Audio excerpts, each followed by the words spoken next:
अस्सलाम वालेकुम नाज़रीन, शुगर के हवाले से आपने हमारे मुख्तलिफ आगाही प्रोग्राम्स देखे होंगे और आज इसी सिलसिले में अपने मौजू के साथ आपकी खिदमत में एक दफ़ा फिर से हाजिर हैं। कहा जाता है कि शुगर जो है वो एक लाइलाज मर्ज़ है और पूरी उम्र जो है वो आपको दवाइयाँ खानी पड़ती हैं।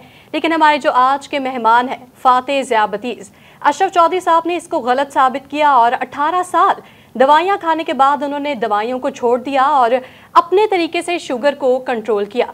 तो आज ये हमारे साथ मौजूद हैं। अस्सलाम वालेकुम सर। जी वालेकुम सलाम जी। अब ये सल्फोनल यूरिया क्या होता है? ये एक नया मॉलिक्यूल है। जैसे मैंने आपको पिछली वीडियो में मेटफॉर्म में बताया था, तो इस दफ़ा मैं आपको सल्फोनल यूरिया ये बुनियादी तौर पे क्या करती है। आपके father I am sure type 2 हैं, टाइप 2 हैं, ठीक है। वजन उनका ज़्यादा नहीं, कितना ज़्यादा? वो वॉक करते हैं, उन्होंने अपना मेंटेन रखा हुआ है। 80 कह लें आप, 80 ज़्यादा है, 80 ज़्यादा होता है। अच्छा ठीक, 80 ज़्यादा होता है मर्दों का वज़न, और ख़ास तौर पे अगर वो ओल्ड एज में हो तो 70 से ऊपर वज़न बिल्कुल वो मिड एज है, ठीक है।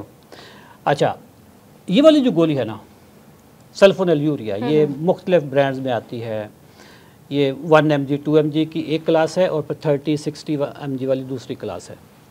इस गोली का सबसे बड़ा नुकसान ये है कि आपके लबलबे को ये स्क्वीज़ करती है। अच्छा, टाइप 2 में सफ़ा इंसुलिन की कमी नहीं होती। ये आपने फर्स्ट टाइम शायद सुना होगा, इंसुलिन की कमी नहीं होती है। क्या ज़्यादती होती है? ज़्यादती होती है, जिसको हाइपर इंसुलिनीमिया कहते हैं। अच्छा, ये बात मुझे 18 साल बाद पता चला शुगर के। सारी ज़िंदगी मुझे डॉक्टर यही कहते रहे कि आपको इंसुलिन की कमी है, that's why we are giving you sulphonylurea. Sulphonylurea आपके लबलबे को कोड़े मारती है, स्क्वीज़ करती है, उसको कहती है और इंसुलिन निकालो। आपने डॉक्टर ने आपको ये बात कही, ठीक है, लेकिन बीइंग अ डॉक्टर उनकी स्टडी के हिसाब से मतलब कि एक जब मेडिसिन बनती है पूरी रिसर्च करके मतलब कि एनिमल्स पे टेस्ट करके बनाई जाती है कि ये आगे क्या साइड इफ़ेक्ट करेगी। आपने जैसे कहा कि लबलबे को ये डिस्टर्ब करती है, स्क्वीज कर देती है, तो मतलब कि क्या ये नहीं कहेंगे कि यहाँ पे कारकर्दगी पे सवालिया निशान है, या फिर आपको ऐसा फील हुआ डॉक्टर्स मतलब कि मेडिसिन बनाई है पूरी रिसर्च के साथ, पूरी दुनिया खाती है, तो इस पे क्या कहेंगे? हर चीज़ एविडेंस बेस्ड है। मैं आपको कहता हूँ कि आपका लबलबा पूरा काम नहीं कर रहा। अच्छा, मुझे क्या ख्वाब आया, कोई इस्तिखारा किया, मैंने कोई टेस्ट ही करवाऊंगा ना। आज तक कोई डॉक्टर ये टेस्ट नहीं करवाता कि इस बंदे का लबलबा कैसा है। शुगर का टेस्ट हो गया, ब्लड प्रेशर का चेक कर लिया, बुखार है तो वो थर्मामीटर से चेक कर लिया, हर चीज़ का टेस्ट है ना। आपका खून की कमी है उसका टेस्ट हो गया। लबलबा आपका काम सही कर रहा है या आपका लबलबा हड हराम है, इसका कोई टेस्ट ही नहीं करवाता। इसका टेस्ट मैंने पिछले 3.5 सालों में लोगों को बताना शुरू किया कि इसका ये टेस्ट होता है। तो क्या इसके कोई सिम्टम्स जाहिर नहीं होते कि लोगों को पता चले कि हमें यहाँ पे तकलीफ है या यहाँ शुगर में नहीं होती, लेकिन ये इसमें होती है। मैं आपको बता दूँ, वो सिम्टम पे मैं आ रहा हूँ। जब सिम्टम आएगा ना तो आपको डॉक्टर कहेगा अब मीठा खाया करो। ये गोली खाने से आपकी शुगर धड़ाम से नीचे आ जाएगी, अचानक आपके हाथ पाँव कांपने शुरू हो जाएंगे, क्योंकि इंसुलिन ज़्यादा निकालती, ज़्यादा इंसुलिन का मतलब है कि शुगर वो लो कर देगी। जब शुगर लो करेगी आपका हाथ पांव कांपने शुरू हो जाएंगे, धड़कन तेज़ हो जाएगी, जिसके बाद डॉक्टर आपको एंटी एंग्जाइटी मेडिसिन देना शुरू कर देंगे। हालांकि वो शुगर लो हुई है। शुगर लो होने की वजह से बाज़ औक़ात बंदा इमरजेंसी में पहुंच जाता है। अगर 60-70 से नीचे शुगर हो जाए, जिन लोगों को शुगर नहीं है ना तो उनको पता भी नहीं कि हाइपोग्लाइसीमिया की फीलिंग क्या होती है। मैं जितना भी बता दूं, आप जितना भी पढ़ लें, आप फील नहीं कर सकती कि हाइपोग्लाइसीमिया की एक्चुअल फीलिंग क्या होती है। यूँ समझ लो कि बंदे को मौत सामने नज़र आ रही होती है, पूरा जिस्म हैंग हो रहा होता है। ठीक है, मेरे साथ ये कई दफ़ा हो, मैंने चूँकि मेडिसिन खाई हुई है।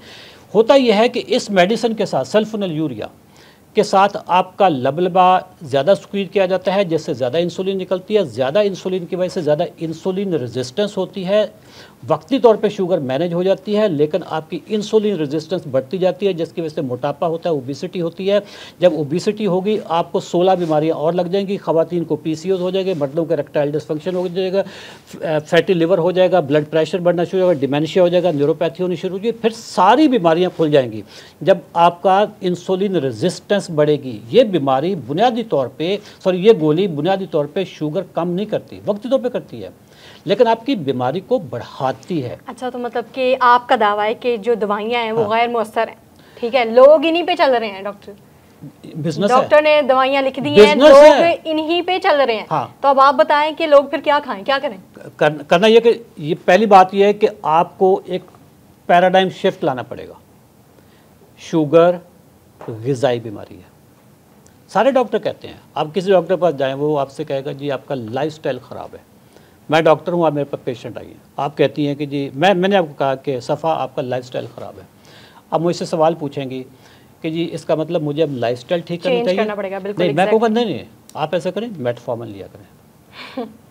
खुद तो कह रहे हैं कि लाइफस्टाइल ख़राब है, लेकिन आप मेरे जो प्रिस्क्रिप्शन पैड है उसके ऊपर लिखें ना ज़रा कि आपका लाइफस्टाइल ख़राब है, इसको रेक्टिफाई करें। आज से आपने ये चीज़ें खानी हैं, ये चीज़ें माइनस हैं, इतनी वॉक करनी है, इतना सोना है, ये एक्सरसाइज करनी है। कभी किसी डॉक्टर के प्रिस्क्रिप्शन पैड पे ये चीज़ें मुझे बता दें। बोलेंगे भी कि वो लाइफस्टाइल ख़राब है, लेकिन इसके बावजूद वो आपको एमरल गैट्रल दे रहे होंगे, सल्फोनल यूरिया दे रहे होंगे, मेटफॉर्मिन दे रहे होंगे, सारी दवाइयाँ दे रहे होंगे। लाइफस्टाइल की बात एक भी डॉक्टर नहीं कर रहा होगा। मैक्सिमम क्या करेंगे? तो क्या शुगर पेशेंट फिर न्यूट्रिशनिस्ट के पास जाना शुरू कर दें? फिर लाइफस्टाइल चेंज करने के लिए दवाइयाँ तो खानी नहीं है। हाँ, दवाइयाँ तो नहीं खानी। जब ये बीमारी ही डाइटरी डिसऑर्डर है, दवाइयाँ तो उस वक्त होंगी ना जब आप डाइटरी डिसऑर्डर को आप मान ही नहीं रहे। मैंने ये दवाई जो आपके फादर खाते हैं वो भी खाई हुई है।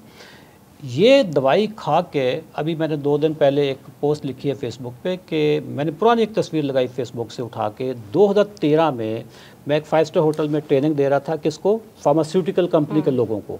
वहाँ पे मैं हाइपोग्लाइसीमिया में चला गया, इतना चला गया शदीद के मैं बिल्कुल कांपना शुरू हो गया। मेडिकल के लोग मुझे क्या एम्बुलेंस बुलाने लगे कि यार इनको एम्बुलेंस के अस्पताल में लेके जाते। मैंने कहा मुझे पता है कि मुझे कौन सी बीमारी है, आप ऐसा करो 3-4 चम्मच चीनी के लेकर आओ। 3-4 चम्मच मैंने पानी में डाल के चम्मच खाए और मेरे आधे घंटे में ठीक हो गया। ये गोली खा के ना आप सफ़र कर सकते हैं, ना वॉक कर सकते हैं, ना। लेकिन सर मरीज करते हैं, सफ़र भी करते हैं, इतने लंबे लंबे वॉक भी करते हैं। होता पता क्या है? जब आप सफ़र करेंगे आप हर चीज़ मोबाइल भूलेंगे, लेकिन ना गाड़ी में टॉफ़ियाँ पड़ी होनी चाहिए, गाड़ी में मीठा पड़ा होना चाहिए। रात को सोने से पहले आप बाकी सारी चीज़ें भूल जाएंगे, लेकिन आपकी साइडों पे कोई ना कोई चीनी का साशे को फ्रूट रखा हुआ होना चाहिए कि हो सकता है कि रात को मेरी शुगर लो हो जाए।